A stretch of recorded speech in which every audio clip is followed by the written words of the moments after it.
स्वागत है आप सभी का। मैं आपके साथ मुस्तफ़ा चौधरी। जैसे जैसे ज़माना डिजिटल होता जा रहा है, ठग भी डिजिटल होते जा रहे हैं। नए नए हथकंडे ठगी के सामने आते रहते हैं आए दिन। अब एक फ्रॉड, एक ठगी मेरे साथ भी घटित हो सकती थी आज। मैं उसी को आपके साथ साझा करना चाहूँगा ताकि आप ठगी का शिकार होने से बच सकें। भले ही बंदा कितना होशियार बन ले, कितनी होशियारी दिखा ले, लेकिन कहीं ना कहीं ठगों के चंगुल में फंस सकता है। नए नए हथकंडे ठगों के द्वारा अपनाए जाते हैं। पहले दिन दहाड़े लूट हुआ करती थी, अपहरण हुआ करते थे या छीन कर भागते थे, लेकिन अब दूसरे तरह की ठगी चल रही है। हुआ यूँ, आज मेरे पास एक फ़ोन आता है और वो बोलता है, बड़ी मीठी भाषा उसकी, और कि भाई मुस्तफ़ा भाई, दुआ सलाम करने के बाद कि मुस्तफ़ा भाई पहचाना? मैं नहीं जी पहचाना नहीं। करे भाई पहचाना नहीं आपने? मतलब उसे 2-3 बार ऐसे कहा कि मैंने महसूस हुआ यार ये बंदा कोई जानने वाला है और तू इसको पहचान नहीं रहा, इसलिए मैं खुद की इंसल्ट समझने लगा कि भाई अगला बंदा यार तुझे जान रहा है। और वो बार बार कह रहा कि अच्छा है, तुम हमें पहचानते नहीं यार, बड़े वैसे आदमी तुम तो मैंने, मेरा जो दिमाग घुमा के कौन हो सकता है भाई, कोई ज़्यादा नज़दीकी है जो मुझे पहचान रहा है और मैं उसको पहचान नहीं रहा। तो मैं थोड़ा प्रेशर में आया और मैंने अंदाज़न कहा कि भाई आरिफ बोल रहा हैगा, तो उसे तुरंत हाँ कह दी। आप ठगी के पॉइंट्स नोट करिए। जैसे ही मैंने नाम लिया कि भाई आरिफ हो क्या, कि हाँ हाँ भाई आरिफ ही हूँ, आरिफ हूँ। मैं कहा वो अमेठी वाले, कि हाँ जी हाँ वही हूँ।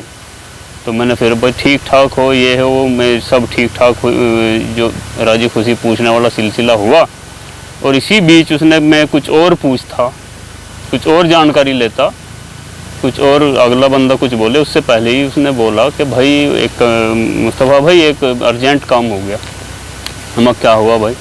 कि मेरा जो है वो कोई पेशेंट वहाँ दिल्ली में एडमिट है और पैसे मेरे पास हैं और मेरे फ़ोन पे में पैसे पड़े, लेकिन उससे वहाँ ट्रांसफ़र नहीं हो रहे उसके मरीज़ के पास, पेशेंट के पास। और आप ऐसा कर लो, फ़ोन पे तो आपका चल ही रहा, इसी नंबर पे चल रहा। मगर जी इसी नंबर पे चल रहा, मैं आपके पास 15,000 रुपये भेजता हूँ। यानी कि इस तरह वो बंदा बात कर रहा था कि मेरे पास कोई जवाब था ही नहीं। अब अगला पैसे भेज रहा है, डायरेक्टली पैसे नहीं मांग भी रहा। बहुत ऐसा होता है ना कि भाई मेरी आईडी से कोई पैसे मांगे तो उसको मत देना, इस तरह की पोस्ट करते रहते हैं फेसबुक पर। लेकिन अगला बंदा तो खुद पैसे मेरे खाते में दे रहा है, तो मैं क्या बोलूँ आगे से? या आप ही क्या बोलोगे कि मैं आपके खाते में पैसे ट्रांसफ़र कर रहा, फ़ोन पे कर रहा मैं अभी, और आप उसको कर देना ट्रांसफ़र। और मैं कुछ बोलता उससे पहले ही उसे अपनी बातों में उलझाए रखा और वो फिर फ़ोन काट दिया। और थोड़ी देर बाद फिर मेरे पास एक मैसेज आता है 15,000 रुपये का। वो मैसेज आता है और फिर उसका फ़ोन आता है कि भाई आ गए 15,000 रुपये।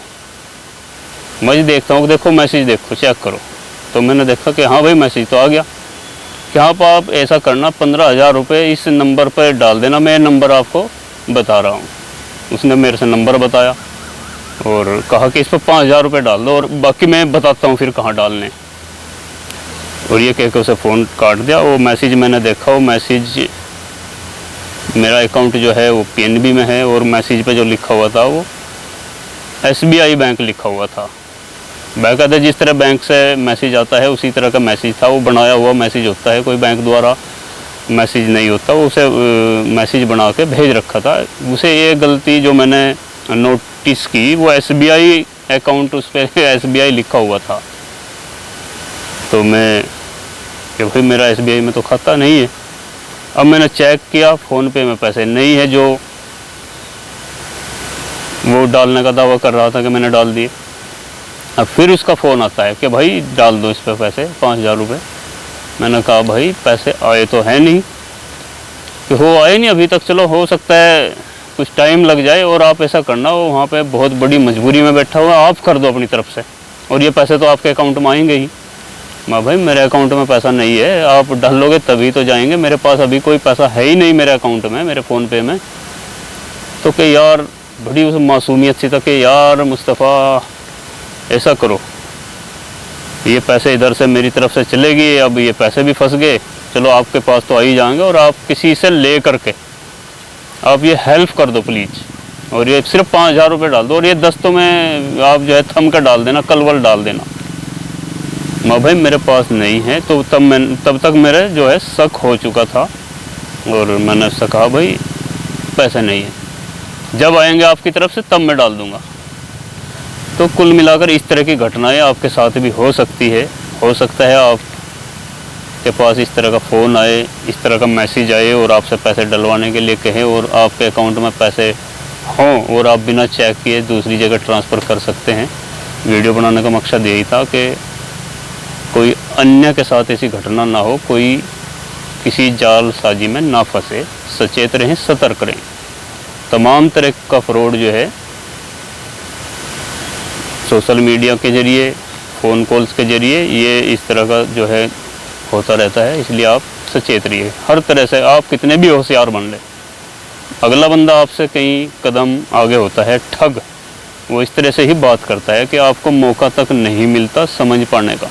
मैं भी बहुत देर से समझा, हो सकता है मैं भी कर सकता था उसकी, अगर SBI की जगह PNB लिखा होता, अकाउंट नंबर कहीं ना कहीं कुछ मैच किया होता, और हो सकता है मेरा ध्यान ना जाता उस चीज़ पर।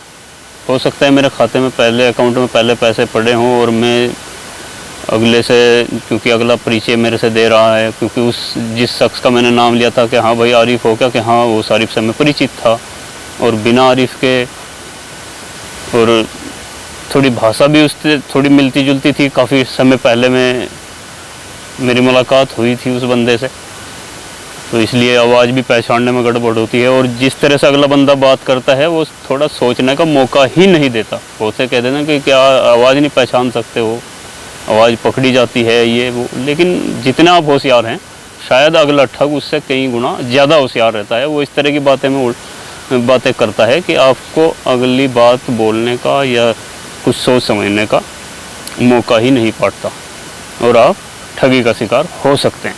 तो इसलिए जो मेरे साथ घटना घटी या घटित हो सकती थी, मैं फ्रॉड में फंस सकता था, नहीं फंस भी सकता था। हो सकता है आपके साथ भी ऐसी घटना हो, तो इसलिए सचेत रहें, सतर्क रहें।